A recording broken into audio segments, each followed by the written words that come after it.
there, this is Avant-Garde Savage, and today we're gonna talk about how to live a long and healthy life. First step, don't jump off cliffs like this. Seriously now, we're gonna take the largest ever study on longevity and dissect the main three findings and explain why they found those things and how you can apply it to your own life. So the largest ever study on longevity is the Thurman study, where Dr. Thurman took high IQ children, tested them, and then followed them throughout their lives to see the outcome in longevity and health. It took over 75 years, and it was actually so long that Dr. Thurman died during it, and they had to continue it without the results. So, what did they find out? Conventional thinking says that you have to become happy to improve your health. It says that, oh, you are sick, hey, have some positive thinking and it will make your body feel better. It says that we can, it's the psychosomatic theory of illness, in that it's partially all in our minds, and by changing our emotions and what we think, we can then improve our health, cure disease. The data says that healthy people are happy, but not all happy people are healthy. So basically it says that healthy creates happiness, but happiness doesn't necessarily create health. That's data point 1. And data point 2 is that people who are depressed are on a pathway towards illness and an earlier death. So depression could be an early warning sign of impending chronic illness. But why? Well, at a conscious level, you don't really have access to your body, to what happens inside.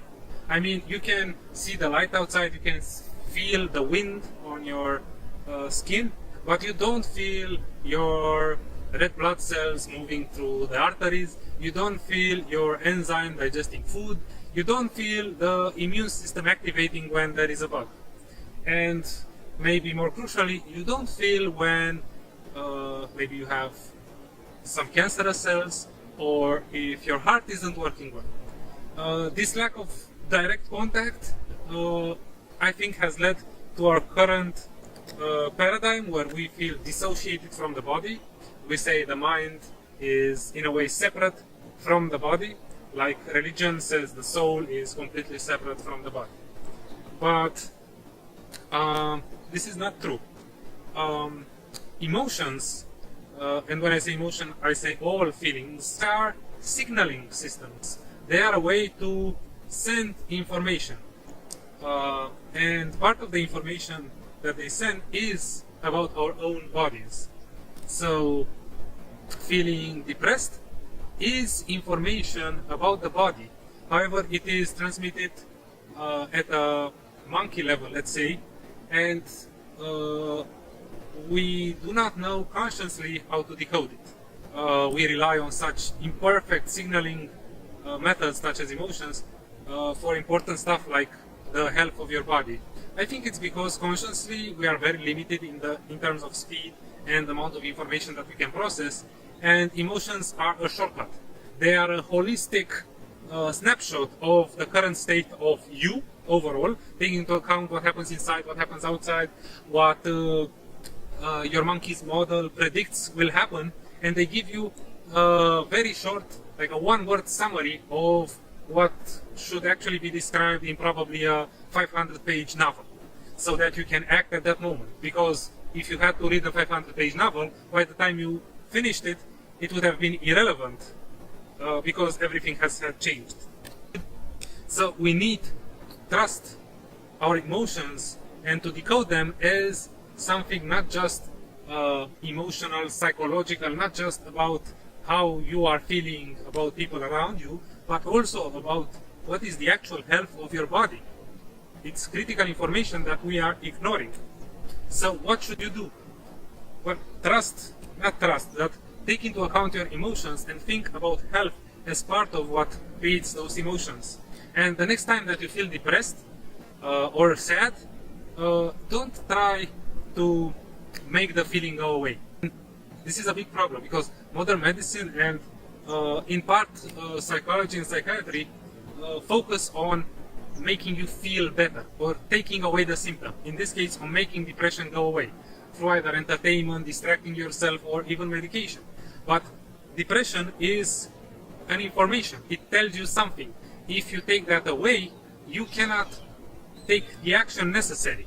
So you take away the symptom of depression, but you let foster maybe an incipient cancer, and in several years' time, you find that you have late-stage cancer. I used to be quite irritable and to make snarky remarks because I was covering up the fact that I felt sad.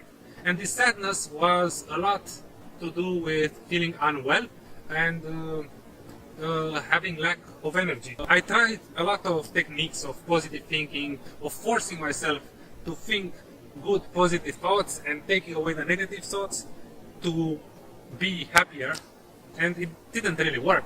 What I found out was as I started eating healthy, as I started living healthy, I naturally started having more positive thoughts. I smile more, I have more energy, and energy is basically well-being. The more energy you have, the better you feel. And I think that's a key component because depression is lack of energy. It's trying to tell you that your body is not producing sufficient energy and that you need to address that problem. Health first, happiness will follow. Thank you for watching. Today you learned that you live longer and healthier if you help other people. So help your friends and help me by sharing this video so they live a longer, healthier life as well. Thank you. See you next time.